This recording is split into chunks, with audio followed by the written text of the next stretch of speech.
Hi, my name is Christopher Hart. I'm an author of many books on how to draw cartoons and manga and all sorts of stuff. And today, I'd like to show you a trick for getting a little more attitude out of a headshot. So it's also called a portrait shot. And that is to kind of tilt it a little bit down. Give it a little tilt. You can sort of see that. Here's the neck, the chin, the little tip of the chin here. We're just going to go kind of loose, and sketchy marks are fine. Here we go. So you can see it's already kind of tilting down, and the center line goes down like this to the chin, and we'll make the eye line dip because it's dipping down. The whole thing's looking down. So we'll also bring the eyes down like this, and the side over here kind of truncate that because it's perspective. It's not going to be as big an eye, actually a much smaller eye than the one on this side. And we'll have some eyelashes going up this way. I'll darken this as we go along in a bit, but let's first get the placement of the eye. This is very important in its 3/4 tilted down angle, the center line. Very important, as is the eye line. It really keeps the whole thing together. So let's have this character kind of peering up from the side. Because she's facing down, so she has to kind of look up to see stuff. And this line is going to cut, this eye line, this eyelid, is going to kind of cut off some of this eyeball here. But that's as it should be, because that makes it look like she's really looking up at something. So let's darken that in. And this as well. And now let's give that some thickness, that line here. That will give it a little bit more impact. And the top line here is always thicker and more intense than the bottom line, the lower eyelid, okay? Like this. Notice that the two eyelashes are of different lengths. And that's purposeful, so it doesn't get kind of boring or repetitive. It has like kind of a design look as much as it has an eye look.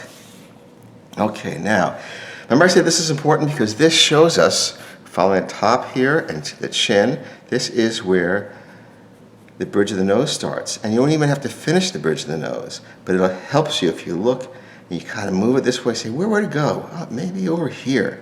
Maybe that's where it would go. So you don't have to indicate the entire thing. All right, now it's coming together. So now we have to take the basic shape and kind of mold it a little bit.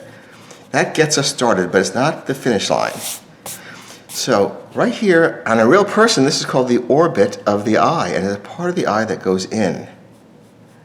Like this, and it goes in here, then there's a counter effect, and it comes out here. Like this. And so we'll get a little more chin because we're just bringing this out. See, that's a good idea. Now, over here, we'll give a mouth, but a real small mouth. A little bit of a smile. But as we're going down, things get smaller, kind of diminish, right?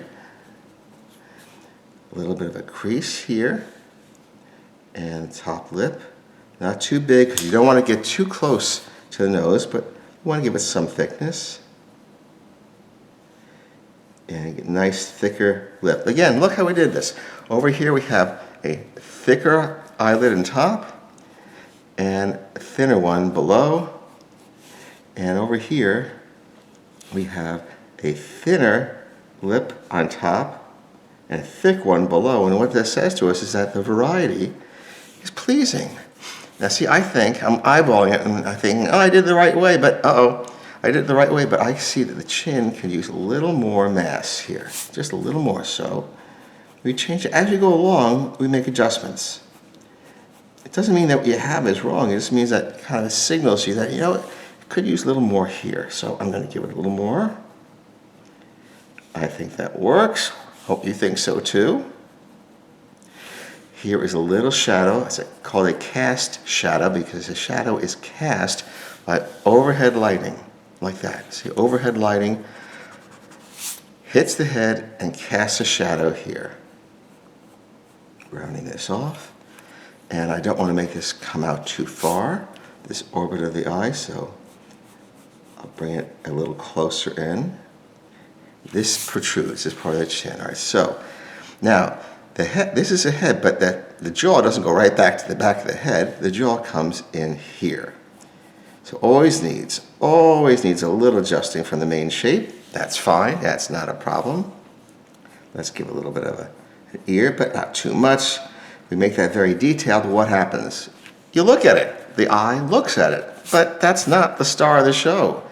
So just a very simplified version is all you need. And maybe a little simplified earring like that. Now let's put a part here. Now the hair it's kind of like falling forward because she's going forward. She's looking forward. And bring it up so you see the hair adds some mass to the head. Like that. And let's have this falling forward like this. Bumping up a little bit like this again.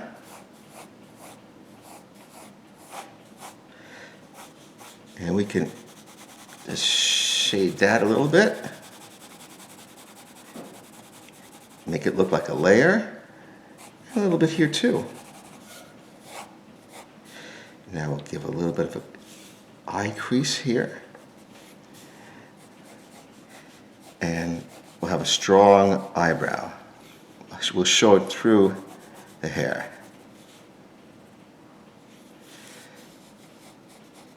Like that. I'm going to even darken this a little bit more.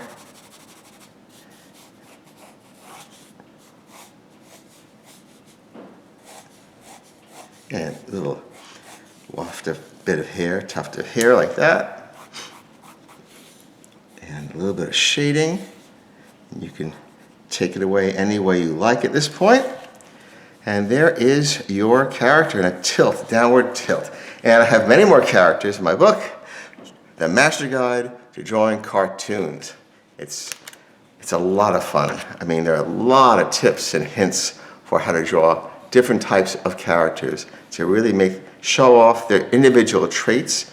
And every character, every age, every type has a different secret to make it work. Anyway, I hope you enjoyed this. I enjoyed showing it to you, and I hope you subscribe, and I'll see you next time. Bye-bye.